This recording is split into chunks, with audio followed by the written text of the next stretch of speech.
કે આગાહી અનુસાર આજે પણ ગુજરાત રાજ્યના કયા વિસ્તારોની અંદર વાતાવરણમાં મોટો બદલાવ જોવા મળ્યો છે। જી હા દોસ્તો, અત્યારે તમે જોઈ શકો છો ગુજરાતના તેમાં કચ્છ લાગુના વિસ્તારોથી લઈ કચ્છ, ઉત્તર ગુજરાત, સૌરાષ્ટ્ર એટલું જ નહીં, જોઈ શકો છો રાજસ્થાન લાગુ કેટલાક સરહદી જિલ્લાના વાતાવરણની અંદર પણ પલટો નોંધાણો છે। ને આપણે જાણીશું કે આગામી કલાકોને લઈ હજુ પણ હવામાન વિભાગ તરફથી ગુજરાતના કયા વિસ્તારોની અંદર આ વાતાવરણનો પલટો બદલાયેલો જોવા મળી શકે છે। ને માત્ર હજુ આગામી આજે કલાકો જ નહીં પરંતુ 36 કલાક સુધી માવઠાનું સંકટ તોળાઈ રહ્યું છે। ત્યારે હવામાન નિષ્ણાંત અંબાલાલ પટેલની પણ નવી નકોર આગાહી સામે આવી રહી છે। તેમણે તો દોસ્તો આ વાતાવરણનો બદલાવ માત્ર 1-2 દિવસ નહીં પરંતુ માર્ચ મહિનામાં પણ આવે। અને દોસ્તો અમે તમને અત્યારે જોઈ શકો છો બંગાળની ખાડીનું વાતાવરણ બતાવી રહ્યા છીએ, જેમાં મધ્ય બંગાળની ખાડી પણ અત્યારે વલોવાતી જોવા મળી છે। ફેબ્રુઆરી માસની અંદર ભાગ્યે જ આ પ્રકારની પરિસ્થિતિ ઊભી થતી હોય છે ને બંગાળની ખાડીમાં એક સાયક્લોનિક જે લો પ્રેશર જોવા મળી રહ્યું છે ને જેના કારણે અમે તમને અત્યારે ભારતનું ઉપગ્રહ ઉપરથી લેવામાં આવેલું સેટેલાઇટ પિક્ચર બતાવી રહ્યા છીએ। અને દોસ્તો જોઈ શકો છો અત્યારે ભારતના આટલા વિસ્તારોની અંદર વરસાદ, કેટલાક વિસ્તારોમાં પવન સાથે તો કડાકા અને ભડાકા સાથેના વરસાદની આગાહી ભારતીય હવામાન વિભાગ તરફથી આપી દેવામાં આવી છે। જાણે શિયાળા પછી ચોમાસું બેસવાનું હોય આમ તો ગુજરાતમાં અત્યારે ત્રણેય ઋતુનો અહેસાસ થઈ રહ્યો છે। દિવસ દરમિયાન ગરમી, વાદળ, તડકો, રાત્રિ દરમિયાન થોડી ઠંડી, આમ ત્રણેય બેવડી ઋતુઓ જોવા મળી રહી છે। એવામાં જાણીશું દોસ્તો વાતાવરણનો પલટાઈ આવેલો આ બદલાવ કેટલા દિવસ સુધી ચાલે, ક્યાં માવઠું, આ તમામ અપડેટો જાણતા પહેલા જો દોસ્તો તમે અમારી આ મજેદાર યુટ્યુબ ચેનલ પર નવા છો તો ખાસ મિત્રો આ ચેનલને સબસ્ક્રાઈબ કરી દેજો। સૌથી પહેલાં તો દોસ્તો આપને જણાવી દઈએ તો હાલ ગુજરાત રાજ્યનું જે વાતાવરણ વલટાણું છે, ચોમાસાની અંદર જાણે વાતાવરણ બને તેમ શિયાળાના અંતિમ દિવસો ઉપર ગુજરાતના વાતાવરણમાં દોસ્તો માવઠું, જેમાં અમદાવાદના વાતાવરણ, ગાંધીનગર, આ સાથે મધ્ય ગુજરાત અને જેમાં વાત કરીએ તો સૌરાષ્ટ્રનું અમે તમને અત્યારે લાઈવ સેટેલાઇટ ઇમેજ બતાવી રહ્યા છીએ। બપોર પછી ભારે તડકો અને ગરમી અને મિડ લેવલ ઉપર ભેજના પ્રમાણને લઈ દોસ્તો લોકલી વાદળાઓ વાતાવરણમાં બની રહ્યા છે। ને વાદળ અને તડકાના માહોલની વચ્ચે તમે જોઈ શકો છો અમરેલી આજુબાજુના ગ્રામ્ય વિસ્તારો હોય, રાજકોટ, બોટાદ, તો ભાવનગરના કેટલાક અમરેલી આજુબાજુથી લઈ જૂનાગઢના વિસ્તારો, તો તમે જોઈ શકો છો દોસ્તો કચ્છના પણ વાતાવરણની અંદર પલટાયેલો વાતાવરણી પલટો, જેમાં વાદળિયું વાતાવરણ પાટણ, વિરમગામ, સુરેન્દ્રનગરથી લઈ ઉત્તરી ગુજરાતના વાતાવરણમાં પણ પલટો નોંધાણો ને જેને લઈ અમુક વિસ્તારોની અંદર છાંટછૂટ સ્વરૂપે માવઠું થયાના પણ સમાચાર સામે આવી રહ્યા છે। દોસ્તો આપને જણાવી દઈએ આમ તો ગુજરાત સહિત પાડોશી રાજ્યોથી લઈ દક્ષિણી ભારતના રાજ્યોમાં પણ પલટો જોવા મળ્યો છે।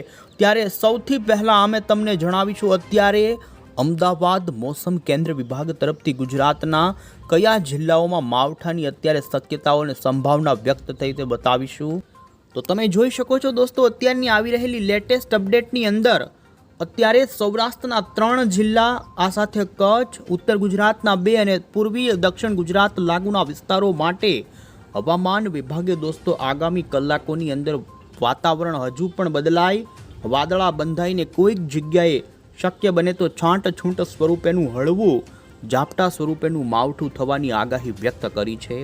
અહીં IMD જોઈ શકો છો દોસ્તો અમે તમને વેબસાઇટની અંદર બતાવી રહ્યા છીએ, જેમાં સૌરાષ્ટ્રની અંદર અમરેલી લાગુના કેટલાક વિસ્તારો હોય, આ સાથે જ રાજકોટના અમુક વિસ્તારો, ભાવનગર, તો બીજી તરફ ઉત્તર ગુજરાતના બનાસકાંઠા, સાબરકાંઠા અને કચ્છ આજુબાજુના વિસ્તારથી લઈ અહીં જોઈ શકો છો દોસ્તો તાપી, ડાંગ અને નર્મદા 3 જિલ્લા માટે અત્યારે આવનારી કલાકો માટે હવામાન વિભાગે દોસ્તો વરસાદની આગાહી અત્યારે યલો એલર્ટવાળી ચેતવણી આ જિલ્લાઓને આપી છે। ટૂંકા ગાળાની આ આગાહી છે। તો બીજી તરફ દોસ્તો ભારતીય હવામાન વિભાગ કે જે દિલ્હીના સેન્ટરથી સમગ્ર ભારતનું વાતાવરણ અંગેની આગાહીઓ આપતા હોય છે તે અંગેની પણ માહિતી આપીએ તો તમે અહીં જોઈ શકો છો આજે ગુજરાત માટે પણ વરસાદની સંભાવના IMD તરફથી આપવામાં આવી છે।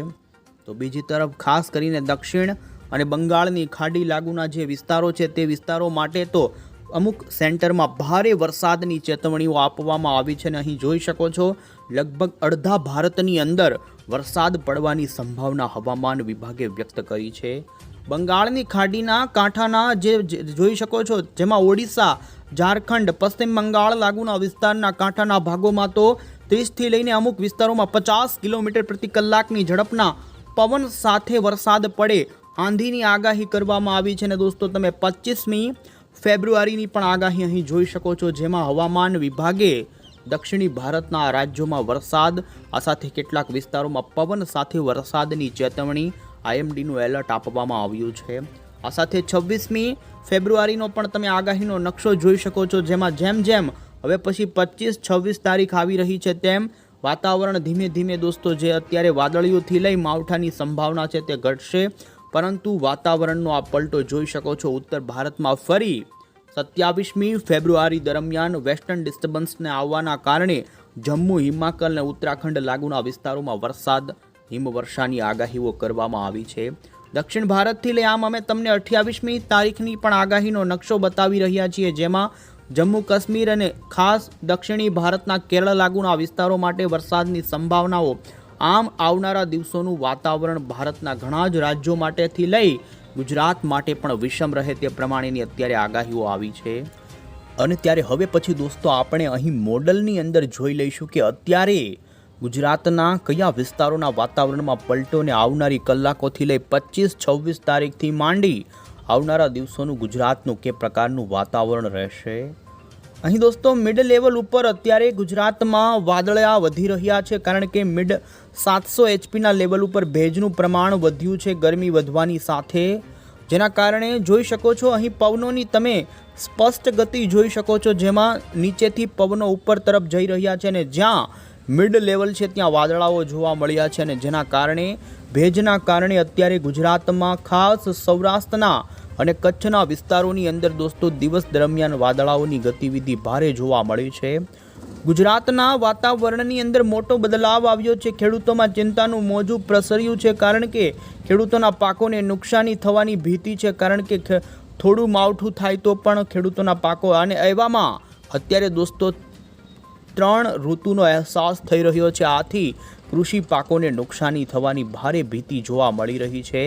ખાસ કરીને જોઈ શકો છો અમે તમને ગુજરાતના કચ્છનું વાતાવરણ બતાવી રહ્યા છીએ જેમાં કચ્છના ઘણા જ વિસ્તારોના વાતાવરણમાં પલટો નોંધાણો. આ સાથે ઉત્તર ગુજરાતના મહેસાણાના વાતાવરણમાં પણ પલટો, ઉત્તર ગુજરાતના અન્ય જે બનાસકાંઠા, પાલનપુર, રાજસ્થાન લાગુ સરહદથી માંડી પાટણથી લઈ સૌરાષ્ટ્રના જેમાં પણ સુરેન્દ્રનગર, રાજકોટ, ગોંડલ, બોટાદ, ભાવનગર અને અમરેલીથી લઈ જૂનાગઢના કેટલાક વિસ્તારોના વાતાવરણમાં આકાશમાં કાળા ડિબાંગ વાદળાઓ જોવા મળ્યા છે. ને દોસ્તો હજુ અમે તમને અહીં આગામી કલાકોના વાતાવરણની વાત કરીએ તો તમે જોઈ શકો છો જેમાં હજુ પણ સૌરાષ્ટ્રના રાજકોટ, ગોંડલ, અમરેલી, બોટાદ અને મોરબી, સુરેન્દ્રનગર વચ્ચેના વાતાવરણથી લઈ કચ્છના અમુક વિસ્તારો અને ઉત્તર ગુજરાત લાગુ કચ્છના પંથકો માટે હજુ પણ વિષમ વાતાવરણ અને વાદળિયું વાતાવરણ. તો કોઈક જગ્યાએ જ્યાં કચ્છ એ લાગુના ઉત્તર ગુજરાત અને લાગુ સૌરાષ્ટ્રના તો મધ્ય ગુજરાતના વાતાવરણમાં પણ રાત્રિ દરમિયાન જેમાં અમદાવાદ અને ગાંધીનગરના વાતાવરણમાં પલટો આવે અને તમે જોઈ શકો મહેસાણા, પ્રાંતિજ, ગાંધીનગર, લુણાવાડાથી લઈ આ વિસ્તારોના વાતાવરણમાં રાત્રિ દરમિયાન પણ વાદળાઓ જોવા મળી શકે છે. દોસ્તો આમ આગામી કલાકોને લઈ કચ્છ, ઉત્તર ગુજરાત અને મધ્ય પૂર્વ ગુજરાતના વાતાવરણમાં વાદળાઓની સાથેનો પલટોને તમે હવે પછી અમે તમને દોસ્તો 25મી ફેબ્રુઆરીની અહીં આગાહી બતાવી રહ્યા છીએ અને જોઈ શકો છો 25 તારીખે પણ ગુજરાતમાં બદલાયેલું વાતાવરણ રહેશે જેમાં દિવસ દરમિયાન તડકાનો માહોલ સાથે વાદળિયું વાતાવરણ જોવા મળે ને તેમાં ભાવનગર, પાલીતાણા, ગારિયાધાર લાગુના ઘણા જ વિસ્તારોની અંદર બપોર પછી વાદળાઓ બંધાય, કોઈક જગ્યાએ હળવું માવઠું પણ થઈ શકે છે. જોકે આ માવઠાની તીવ્રતા ખૂબ ઓછી રહે. આ સાથે તમે જોઈ શકો છો બોટાદ તે લાગુના સુરેન્દ્રનગરથી માંડી સૌરાષ્ટ્રના દ્વારકા, પોરબંદરથી લઈ કચ્છના પણ ઘણા જ વિસ્તારો જેમાં જોઈ શકો છો ભુજથી લઈ નખત્રાણા વચ્ચેના ખરાવ, ફિલોન લાગુ આજુબાજુથી લઈ આમ કચ્છના વાતાવરણમાં હજુ આવતીકાલે પણ મોટો પલટો જોવા મળી શકે છે. માત્ર ગુજરાત જ નહીં દોસ્તો, અહીં તમે સમગ્ર ભારતના વાતાવરણ ઉપર નજર કરી શકો છો તો મધ્ય અમુક રાજસ્થાનના ભાગોથી, મધ્યપ્રદેશના ભાગોથી, મહારાષ્ટ્ર, આ સાથે હૈદરાબાદ, તો કેરળ, મદુરાઈ લાગુના વિસ્તારોની અંદર તો કડાકા અને ભડાકા સાથે આ વિસ્તારોમાં વરસાદ પડે તેવી અત્યારે આઈએમડી તરફથી પણ ચેતવણી આપવામાં આવી છે. આમ દોસ્તો, આવનારી હજુ 36 કલાક ગુજરાત માથે માવઠાની ભીતિરૂપી વાદળાઓ છવાઈ શકે છે અને ગુજરાતનું વાતાવરણ બદલાયેલું રહે. તો અમે તમને હવે પછી 26 તારીખ એટલે કે ગુરુવારની પણ આગાહી બતાવીએ. તો જોઈ શકો છો, ગુરુવારના દિવસે પણ અમરેલીના બગસરા આજુબાજુના કેટલાક વિસ્તારોના વાતાવરણમાં પલટો નોંધાઈ શકે છે બપોર પછી, અને જેમાં કોઈક વિસ્તારોમાં ભારે વાદળા રચાઈ જાય. તો દોસ્તો, લોકલી વાદળોની ગતિવિધિના કારણે લોકલ માવઠું થાય તેવી સંભાવના જોવા મળી રહી છે. પરંતુ આ કોઈ ભારે માવઠું નહીં, માત્ર ઝાપટા સ્વરૂપેનું હળવું છાંટછૂટ થાય તેવું છે. બાકી કોઈ મોટું માવઠું થાય તેવી સંભાવના જોવા નથી મળતી. આ સાથે દોસ્તો 27 તારીખની વાત કરીએ તો તમે જોઈ શકો છો, 27 તારીખે અરબી સમુદ્રની અંદર વાદળોનું એક સર્ક્યુલેશન દરિયાઈ કાંઠાના ભાગોમાં રાત્રિ દરમિયાન આવી રહ્યું છે, અને જેના કારણે રાત્રિ દરમિયાન સૌરાષ્ટ્રના કાંઠાના પોરબંદર, જૂનાગઢ, ગીર સોમનાથ, અમરેલી લાગુના કાંઠાના ભાગોના વાતાવરણમાં રાત્રે વાદળછાયું વાતાવરણ રહેવાની સંભાવના છે. આમ રાજ્યમાં પલટા આવેલો આ બદલાવ હજુ લાંબો ચાલે ને જેમાં ખાસ કરીને માર્ચના શરૂઆતના દિવસો સુધી આ સતત વાદળછાયા વાતાવરણ સાથેની ગતિવિધિ જોવા મળે તે પ્રમાણેની અત્યારે દોસ્તો જોવા મળી રહી છે મોડલોની અંદર માહિતી.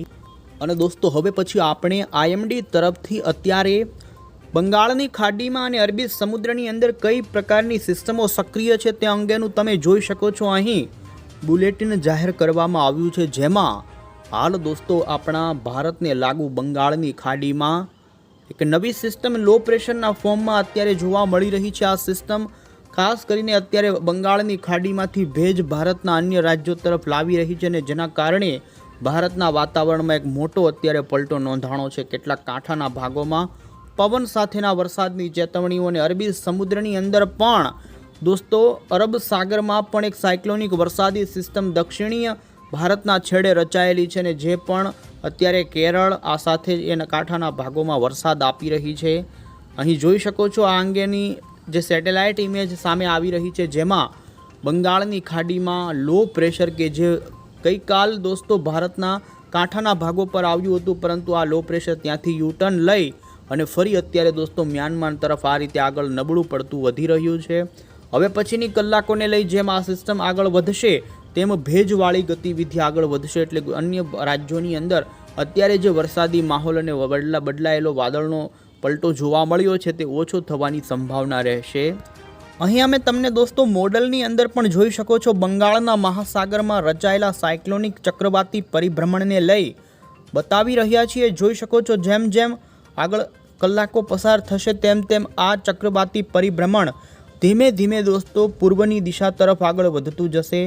અંદમાન નિકોબાર ટાપુ ઉપર જેના કારણે ભારે વરસાદની આગાહી રહેશે, અને જેમ જેમ જોઈ શકો છો 25 તારીખ 26 તારીખ તેમ આ સિસ્ટમ નબળી પડી અને ખાસ થાઈલેન્ડ, મ્યાનમાર લાગુના કાંઠાના ભાગોમાં તેની અસર જોવા મળે. બીજી તરફ ભારતના અન્ય રાજ્ય પર આ સિસ્ટમ ડાયરેક્ટલી આવે તેવી સંભાવના. એ પ્રમાણે અત્યારે ભારતના ઘણા જ રાજ્યોમાં જાણે ચોમાસું બેઠું હોય એ પ્રમાણેની ગતિવિધિ અને વાદળછાયા મોટા બદલાવો જોવા મળી રહ્યા છે. દોસ્તો, આ વર્ષે આ પ્રકારના માવઠા અને વાદળવાળી બદલાવવાળી પરિસ્થિતિ ગ્લોબલ વોર્મિંગના કારણે વધે તેવી અત્યારે આગાહીઓ સામે આવી રહી છે, અને અમે તમને અહીં બતાવી રહ્યા છીએ. જોઈ શકો છો, માર્ચ મહિનામાં પણ સતત ગુજરાતનું વાતાવરણ વિષમ રહેવાની સંભાવના છે, અને હજુ માર્ચ મહિનાની અંદર પણ ગરમી, માવઠું અને દોસ્તો કેટલાક દિવસો દરમિયાન રાત્રિ દરમિયાન ઠંડીના પણ અહેસાસો થાય. અત્યારે ખાસ કરીને તાપમાનની વાત કરીએ તો અહીં જોઈ શકો છો, અમે તમને રાત્રિ દરમિયાનના તાપમાન ઉપર નજર કરાવી રહ્યા છીએ. તો હજુ રાત્રિ દરમિયાનનું તાપમાન પણ ઉત્તર ગુજરાત લાગુના વિસ્તારોમાં 19 ડિગ્રી સુધી નીચું જઈ જાય, તો દિવસ દરમિયાનનું તાપમાન 33 થી 34 ડિગ્રી. આમ બે તાપમાનોની વચ્ચે મોટો ફેરફારની સાથે અત્યારે ખાસ બેવડી ઋતુનો અહેસાસ ગુજરાતવાસીઓને થઈ રહ્યો છે. અને ત્યારે એવામાં હવામાન નિષ્ણાંત એવા દોસ્તો પરેશ ગોસ્વામી તરફથી પણ આગાહીઓ સામે આવી રહી છે. તે આપને જણાવીએ, ઉત્તરીય પૂર્વના પવનો ફૂંકાવાના કારણે રાત્રિ અને વહેલી સવાર દરમિયાન દોસ્તો અત્યારે હજુ શિયાળાનો અહેસાસ થઈ રહ્યો છે, ને પરેશ ગોસ્વામીએ પણ 28 તારીખ વચ્ચે રાજ્યના કેટલાક વિસ્તારો જેમાં સૌરાષ્ટ્ર, કચ્છ અને ખાસ ઉત્તર ગુજરાતમાં વાદળછાયું વાતાવરણ, તો કેટલાક છૂટા છવાયા સ્થળે ઝાપટા સ્વરૂપે માવઠું પડે તેવી તેમના તરફથી આગાહી આવી છે. માર્ચમાં ઉનાળાની એન્ટ્રી થશે અને હીટવેવની પણ તેમણે આગાહી કરી છે. માર્ચ મહિનાની સ્થિતિ બદલાઈ જશે ને વિધિવત રીતે કાળઝાળ ગરમીની શરૂઆત દોસ્તો 8 માર્ચ પછી થાય. 8 માર્ચના અંત સુધીની અંદર દોસ્તો મોટો વધારો તાપમાનમાં જોવા મળી શકે છે અને અનેક શહેરોમાં હીટ વેવ જેવી સ્થિતિ માર્ચ મહિનાની અંદર આવશે. એપ્રિલ અને મે મહિના માટે તેમના તરફથી દોસ્તો રેડ એલર્ટ આપવામાં આવ્યું છે અને તેમણે ઉનાળો છેલ્લા 10 વર્ષનો રેકોર્ડ તોડી શકે તેવું ગ્લોબલ વોર્મિંગના કારણે થાય તેવું જણાવ્યું છે ને ભર ઉનાળે ભીષણ ગરમીના કારણે લોકલ સિસ્ટમ સક્રિય થાય અને જેના પરિણામે આવનારા એપ્રિલ અને મે મહિનાની અંદર માવઠું થવાની આગાહી પરેશ ગોસ્વામી તરફથી અત્યારે આગોતરા એંધાણ તરીકે જ કરવામાં આવી છે ને જેને લઈ તેમણે ખાસ ખેડૂતો માટે સલાહ આપી છે કે પવનની ગતિમાં ફેરફાર થવાની શક્યતા હોવાથી ખેડૂતોએ પાકને પિયત આપવાનું બાકી હોય તો પવનની ગતિ વધે તે પહેલાં પિયતના કામો પૂર્ણ કરી લેવા જોઈએ, કારણ કે ખાસ કરી જીરું. પછી અમે તમને હવામાન નિષ્ણાંત એવા અંબાલાલ પટેલની પણ આગાહી જણાવીએ તો દોસ્તો તેમના તરફથી પણ અત્યારે આ માવઠાને લઈને આગાહી આપવામાં આવી છે અને માર્ચ મહિનામાં પણ વાતાવરણ બદલાતું રહેશે, પરંતુ તેમણે ખાસ હોલિકા દહન ઉપર થનારા ચંદ્રગ્રહણને લઈ દુનિયામાં મોટી ઉથલપાથલ થવાને લઈ તૈયારી રાખવાને લઈને તેમણે આગાહી કરીને હાલમાં ફરી તેમણે આવનારી 27 ફેબ્રુઆરીથી વેસ્ટર્ન ડિસ્ટર્બન્સ ઉત્તર ભારતમાં આવે અને જેને લઈ ગુજરાતનું વાતાવરણ ફરી 27 તારીખ પછીથી લઈ માર્ચ મહિનામાં પણ ઉપરી વેસ્ટર્ન ડિસ્ટર્બન્સ તો આવવાના કારણે ગુજરાતનું વાતાવરણ પલટાય અને હાલ ગુજરાતમાં ઉત્તર ગુજરાત, કચ્છ અને કેટલાક સૌરાષ્ટ્રના ભાગો માટે વાદળિયા વાતાવરણ સાથેનો બદલાવ રહે ને ખાસ તેમણે ચંદ્રગ્રહણ થનારું છે જે હોલિકા દહન એટલે કે 3 માર્ચ ઉપર જે ચંદ્રગ્રહણ થશે અને જેના કારણે આપણા ભારત ઉપર તેની અસર આવશે અને એશિયા અને ચાઇના જેવા દેશોમાં મોટી હંમેશા ઉથલપાથલો શરૂ રહેશે, જેના કારણે તેવી આગાહી તેમના તરફથી પણ કરવામાં આવી છે. તો આ રીતે દોસ્તો અમે તમને અહીં બતાવી રહ્યા છીએ. હજુ 25 અને 26 તારીખ ઉપર ગુજરાતનું વાતાવરણ પલટાયેલું થોડું રહે, ત્યાર પછી આ પલટાવ વાતાવરણનો ઓછો થઈ જાય, તેમ છતાં પણ જેમાં ખાસ આપણે જણાવી દઈએ દોસ્તો માર્ચ મહિનાની અંદર જેમાં પણ 20 માર્ચ પછી રાજ્યમાં માવઠું થાય, એપ્રિલ અને મે મહિનાની અંદર ફરી એક મોટું માવઠું થાય એ પ્રમાણેના અત્યારે નિષ્ણાંતો આગાહીઓ આપી રહ્યા છે. આથી આ વખતે ઉનાળાની અંદર પણ વરસાદની ભીતિ છે તે પ્રમાણેની અત્યારે દોસ્તો સ્થિતિ જોવા